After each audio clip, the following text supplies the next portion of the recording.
Welcome back to Moving Forward. And as you see today, a familiar face. I have invited my friend Amanda back to share in this month's topic, really an extension of the grief conversation that we had did, I think a couple years ago. I'm really going to dive into that with you today, and want to thank you for sharing. I know it's not an easy story to share, and I really want to start with my life verse, which I think kind of explains kind of where we're at today. Because I think in your journey, over the past a little bit over a year, I've been praying, right? And I knew, hopefully, well, I was hoping, but knew that God would reveal to me when you were ready. And when you reached out and was like, hey, I need to help someone else, I was like, okay, we're there. You're ready to not waste your pain. And the verse is from 2 Corinthians chapter 1, verse 3 and 4. And it says, blessed be the God and Father of our Lord Jesus Christ, the Father of mercies and the God of all comfort, who comforts us in our tribulation, that we may be able to comfort those who are in any trouble with the comfort with which we ourselves are comforted by God. And I think that verse is what really gave me all of my hope, right? Is he did comfort me in my time of loss, and he's the one that fills that gap of whatever you're missing. If you lost a parent, or if you've lost a spouse, in your situation it's a child, and he's the only one that can kind of help you through that. So not an easy topic. Maybe one day God will give us an easy topic that we can sit down and chat about, but I don't think that's quite what he's called us to do. So well, if you guys remember, the journey that we talked about when this all started was infertility. Mm-hmm. And we talked about how the one thing I had asked God for was to have 2 or 3 kids, and I thought that boy-girl twins would be the ultimate. Yeah. Well, little did I know that God was working that out for me, just in a way different way than I ever thought. Mm-hmm.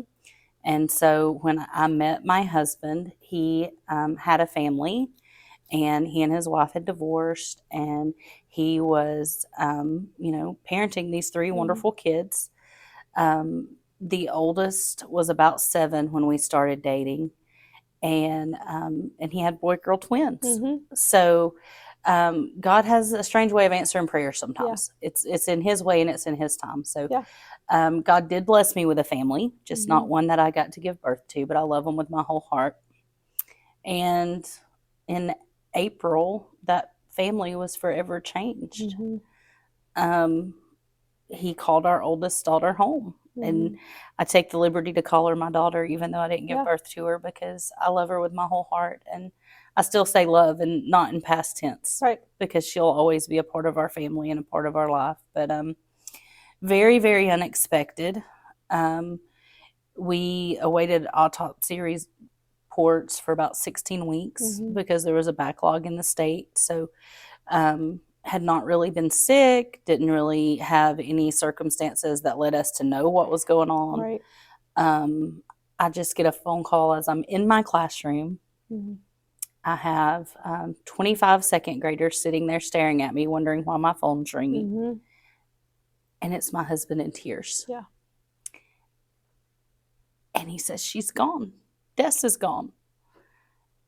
And I couldn't process it. Right. I didn't understand what he was telling me. Yeah. I'm like, whoa, what are you talking about? Mm-hmm. And, I'm trying to keep this really straight face because I have all these little people in front of me, and I didn't want to be upset in front of them. And he finally said it in a way that he got my attention, and I knew what he was trying to tell me. And so I was like, well, okay, well, I'm going to get to you as soon as I can. I love you, and I'll talk to you later. And I felt that need to hold everything together. Mm-hmm. And even though my brain is racing, my heart is racing, my outside couldn't match that. Right. That mask showed up that we put on too often as women. Absolutely. Of there's business that's got to be taken care of. I'll process this later. Gotta push through this. We got to take care of A, B, and C. So I called my admin. The most cold blanket statement I think I've ever felt myself make in my life is, my child died. I need to leave. Right. And I mean, they're on the other end of the phone going, I'm not going to ask you to repeat that, but I'm on my way to your room. Yeah. And my school was so supportive, and they made sure that we got where we needed to go and that everything happened that needed to happen. But all I could think in the amount of time it took my admin to get to my room was of Job. Mm. And all I could say was, blessed be the name of the Lord. Yeah. And it was just a numbness that I can't explain. Mm-hmm. Our church rallied around us, friends rallied around us, but there were no words. Yeah. We didn't have answers, and we're human, so we want answers. There's a lot of anger. Didn't seem fair. Didn't seem right. Just so young. Just a lot of shock. Yeah. She had been married. She had moved out on her own, so she wasn't like day to day in our household life, Mm-hmm. but your kids are always in your heart. It doesn't matter how old Yeah. they are. And so little things would happen, and it was very confusing, felt very lost. Mm-hmm. You just really didn't know what to do. How did I comfort her brother and sister? How did I bring comfort to her dad, my husband? You know, for whatever reason, I never stopped to think, what do I need to do to grieve? Yeah. It was, how do I take care of everybody else? Are everybody else's needs met? Does everybody have clothes that are ironed for her service? Yeah. Does trying to just go through a checklist. Yeah. And it took a long time to realize that was captain mode. Mm-hmm. That was me trying to take over. But in the middle of my pain, God sent you, and he sent a friend here in Georgia that had traveled journeys of grief before. Mm-hmm. And I didn't know what to expect. Yeah. I didn't know what to feel.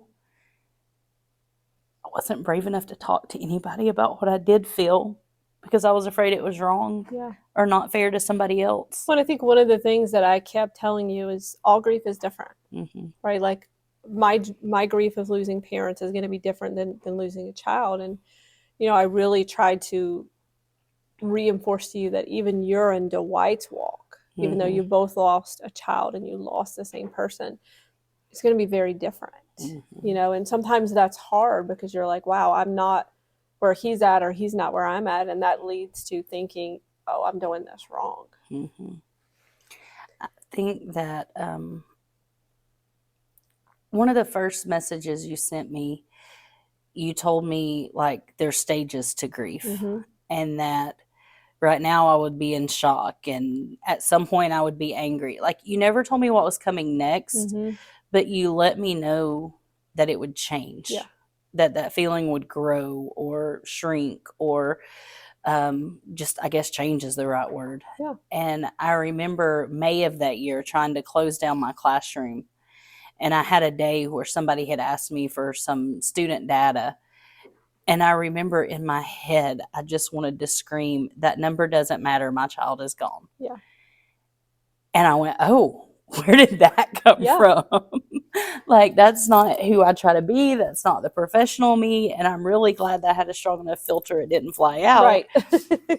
But suddenly, just my perspective on life was different. Like, things that used to be really important, it didn't really matter. Well, and at times getting angry because the world goes on, right? And for me, that was like so hard. Is like, how can the world go on? Like, this person is gone, but the world just goes on. And that's when you really have to turn to God to say, and especially in your case, right? Like he knows that the loss of that a child, and how he can comfort you in all those different seasons that you call them. And as God so often does, just when you think you're in over your head, he shows you water can get a lot deeper. Yeah.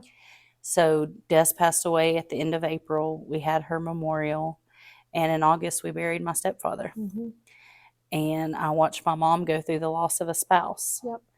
And even though I know the two don't compare, I know the grief walks are different, but I could even look at her at that point and go, it's going to be okay. Yeah. It's not going to be easy. It's not going to be fun, but it will be okay. Yeah. And I had that hope because I had friends that kept me focused on Christ. Yep. That showed me, look, it's in here. It's in his word. Yeah. It's a part of life. It's not a fun part, but he said he would be with us. He said he would go with us. I tried to bury myself in serving and in work. And didn't understand it at the time because I felt like if I let go of the reins, that if I slowed down, I would just fall apart. Yeah. And so it was full force. It was every ministry team I could serve on at church. It was whatever needed to be done at work, whatever project I could take on. But it kept me from having downtime. Yeah. It kept you from sitting and thinking about it. It kept me out of my head and not listening to that little voice. Yeah. When the 1-year anniversary of Dessa's passing came up in April, I was a wreck. Mm-hmm. I finally hit my breaking point. Yeah. God had to sit me down and show me through scripture that busyness wasn't serving him. Right. That I was not honoring him. It wasn't bad that I had done the things I had done, but I wasn't fulfilling my purpose and my calling by being busy. And so, as hard as it was, Dwight and I did a lot of praying and a lot of talking about it, and we stepped away from a lot of the roles that we had at church and a lot of the ministries, because it was just a season to be poured into, to let God mold us and make us back into what he needed us to be in this phase of our life. And I think the thing that a month or 2 months later, the sting was a little less. Yeah. The waves were still pretty big and scary a couple months in. By 6 months, you can almost see the wave coming and kind of prepare yourself for it. I'm going to brace myself. Like, okay, I knew Christmas was going to be bumpy. Yeah. I knew certain times when you gather with family, kind of like hold your breath. Like, do we put out an extra chair? Do we just not talk about it? We had to figure out how to navigate those things. Well, even sometimes, like, people don't even know, like, they don't want to mention the name because they're like, well, you might not be thinking about it. I'm always thinking about it, right? So for me, it hurt more when people didn't mention my mom's name. Like yesterday, I had a chance to have dinner, with her brother, and the way he just said, just casually in conversation, oh, your mom used to do da da da. Like, it was just so, it just made my heart happy. Yeah. But that doesn't happen. Like, she passed away in 2015, right? So it takes a while before people have that comfort to mention their name, or like, oh, do you remember when she did this or that? And we got to a year. A year was really hard. And it was after we finally gave in and just said, okay, God. He had to show me that the normal I was trying to get back to was never going to be there again. And I think that if I could say one thing is, don't look for normal. Look for your purpose. Understand your relationships with the people around you. But normal's a setting on the dryer. Yeah. It's not a phase of life. Right. And as soon as we began to accept that things weren't going to be the way they had been in previous years of our life or years of our marriage, it made all the difference in the world. And so we started to accept who we are. I was offered a new job position through work this year. So I was no longer in the classroom. I got that phone call in. And I think that was huge. I don't think I knew the weight of that. But being in a different place, definitely there was a lightness about it. Yeah. And God has used that new position to open some doors. And I'm really excited with all the things I'm getting to do. Well, and it's at that school where you were able to share your pain. And so we're at about a year and a half, and a lady at our school went through a terrible tragedy, and very, very terrible tragedy, and very unexpectedly lost a son. Someone we used to go to church with tragically lost a son very unexpectedly. And for the first time, I could feel that little tap in my heart of, you got to tell them they're not crazy. Yeah. You got to tell them they're not alone. And while I don't think there's ever a good reason to lose somebody, I could start to understand I needed to use the pain. Yeah. And that if you had not used yours, if my friend Beth had not used hers, would I have made it to where I was in my journey? Right. And I think it's God sends you the people, right? And you say, like, 2 people that's lost a child that you're able to be that light to. And for me, like I can't even count how many people lost their parents, right? So I think and there were people before me that showed me the way, right? And it goes back to that verse, like, okay, he got us through it. Now we got to turn around and look to say, okay, who's behind me that I can pull along in that. And I think that sometimes it's the simple things that people don't even think of. You know, I have one friend who I would see on a weekly basis, and she never asked me questions. She wouldn't say, "How are you? How was your week? How are things?" She would always smile and say, "I'm glad I got to see you today." Yeah. You know, and it was her way of saying, "Good job. You got out of bed. You right. kept your You head above water," you know. Right. But she never asked questions because there's something about, and I don't understand it, but something to do with a grieving brain and questions that they just don't get along with each other. Well, and it's hard because so many people are asking the questions, right? And I'll never forget, like, we were driving after I got the news of my mom, like the day after or something, and somebody had called, and my husband's like, "Are you not going to answer?" And I'm like, I can't answer one more question. I can't tell the story again, right? And the worst question is like, "Hey, how are you doing?" Awful. I'm doing awful. But instead you say, "I'm okay. I'm doing good." You know, like, it's so those people that don't ask questions are just amazing, right? A simple like, "Hey, good to see you today." I had another friend who she called and said, "Are you home?" And I said, "Yeah, you know, I'm home. I'm a mess, but yeah, we're home." And she showed up 30 minutes later and just started putting groceries in my refrigerator. And I was thinking, why in the world is she doing this? But at the same time, she fed us for probably a week, and I never really had to think, what do we want to eat? What's for dinner? I would just go in there and open the refrigerator, and it's like, there it is, go warm it up. And, it was one less thing you had to decide on. A care package came in the mail about a month later, and it said, "When you don't know what to do, dinner's on me." And at first, I remember thinking it was so overwhelming because I'm somebody who's used to serving. Right. And I'm not used to being served by my friends that love me.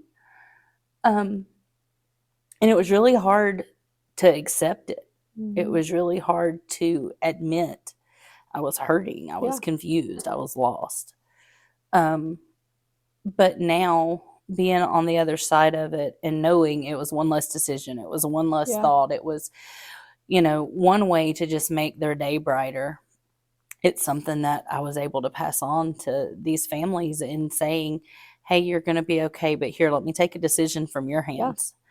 And I guess about 6 months after we had lost Des, I came across a Christmas present, and we love books. We talk about journals and books, and, you know, God's grace is totally sufficient for everything we go through in life and anything we'll face. And this is a devotion. It's a guided journal is what it's called. It's called A Standard of Grace, and it's by Emily Lee. The God part of this, I won't call it irony, is that Des had bought me this for Christmas. And as everybody, I was in the middle of reading something else. I was in the middle of studying something else. And it just went in the stack of books in the study, and I just had not gotten around to it. And so when I found it, I was immediately drawn to the word grace. Because grace isn't perfection. Right. Grace isn't something that we deserve. It's just that free gift of God. And so as I began to work through these, and I began to see myself as God sees me, right. And I began to realize that all the goals I had set for myself, all the standards I was trying to live up to, that wasn't the grace of God. Right. That was me trying to put parameters on everything and limit God. And grace is abundant. There's not a limit on it. Yeah. And there were a couple little places that I came across in here, and I told you about captain mode earlier. And it says, captain mode says, "I've got to do this. I can do this alone. I will save the day, and I will steer the ship." But that's not the way it's supposed to go. God's in control of our life, and God's ways are better than our ways. Like our pastor even referred back to that scripture in Isaiah today, that his ways are higher than our ways. And I'm so glad that they are, because the ship would have probably crashed many times. And today I couldn't help but cry. I put this journal down from time to time because it gets deep. It gets heavy. And you just can't stay there all the time. But I opened it up this morning, and it fell open to a section called Celebrate the Victories. And I remember one of my texts to you the other day was that tears have turned to laughter. And so around the holidays, we would always bake. We would always do stuff together as a family. The girls were always in the kitchen with me. And so there's so many memories of, oh my gosh, do you remember when Des did this, or you remember when this happened? And she could very much be the I Love Lucy to our family. She brought a lot of laughter and joy everywhere she went. And so I've realized it is okay to say her name. And it is okay to share her story. And I have a friend who, they never met each other. And every once in a while, she'll say, tell me a story. Help me get to know her. And on her birthday, you know, she didn't say, how are you doing? I know this is a hard day. She said, tell me all about her. What was her favorite birthday party? What kind of cake did she like? And I found that being able to talk about her more, being able to share her more with people, it really does bring a sense of peace and a relief that, you know, even though they're gone, they're not forgotten. And so it says, God is always in the details. It's the small victories, the tiny milestones, the little achievements. Shouldn't we stop and celebrate those things more often than we dwell on the hard stuff and our insecurities? How do we get refocused? By taking time to record the little victories. And that's what I feel like today is. We're literally recording a victory that we went through one of the hardest trials of our life, and we'll still go through it for the rest of our life. Absolutely. It's still a journey. There's people in front of us that we can look to that have walked the journey. And I wish my heart of hearts that nobody else ever walked this journey. But that's not the way the world tends to work. And so as long as we're willing to look back and try to help them come forward, then that's our journey. It's our journey. And I think that's as, you know, as we think about sharing with others, you know, moving forward. And I remember when I first heard those words, don't waste your pain. It was like a month after my mom passed. I decided I was going to go back to church, and I was like, oh, whoa, this is too much, right? But eventually that will be a part of your moving forward, is when you can turn around and say, wow, I need to help someone else, right? And you'll be able to share those pieces of, you know, hey, here's what's going to be coming, or here's something to help you, or, you know, just those reminders that God is there when nobody else understands. That is how you will know when you're truly moving forward from your grief, is when you're not wasting your pain and helping someone else. And I think that when I got that text from you, like, I immediately started crying, and I was like, thank you, Lord, right? She's not through the journey, but she's on the other side. And I think sometimes you almost get trapped in guilt if you don't think it hurts enough. Like, I think grief is so different to anything we know, because our life is joy and our life is happiness. And so when you start to miss that, and you miss that person, or you miss those things, then you have to step back and realize, no, that's really not what joy is. You know? Well, and I think at some point, and it's, you know, depending on where you're at in your grief, is, and it may be hard to hear this, right? But at some point you will be able to look back and see the blessings, right? For me, you know, losing my mom brought me back to God. And I don't know if I had not lost her, if it wouldn't have, like, you know, got through this thick head of mine.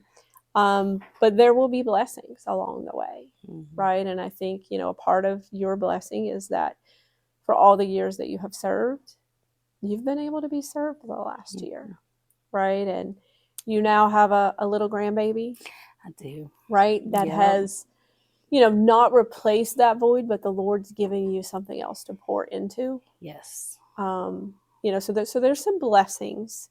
And we have to look for those. We have to look for God to say, okay, yeah, it was hard when I was in the deep water, but you know what? He was there holding you up, or the water would have completely submerged you. So yeah.